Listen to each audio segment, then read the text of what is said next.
Welcome to the Salmon Runs YouTube. Enjoy the video. In this video, I will show how to make a fried egg for a sandwich. First, gather your ingredients: 1 fresh egg, about 1/2 tablespoon of butter, and your favorite bread. Next, place a non-stick pan on your stove and set the heat to medium-low. Add the butter to the pan and let it melt completely, coating the bottom. This preparation ensures a smooth cooking process. Once your butter is melted, carefully crack 1 egg directly into the center of the pan. Let it cook undisturbed for about 2 to 3 minutes, or until the egg whites are completely set and opaque. This gentle cooking prevents burning. Don't forget to season your egg with a pinch of salt and a dash of pepper for flavor. Now, let's talk about your yolk preference.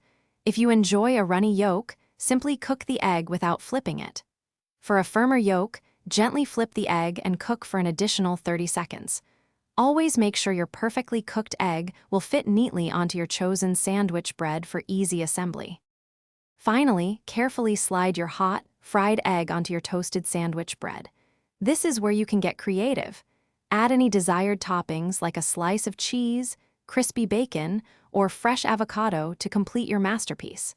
Remember to check the description for a link to Darn Tough Socks and other great deals. Enjoy your delicious homemade fried egg sandwich.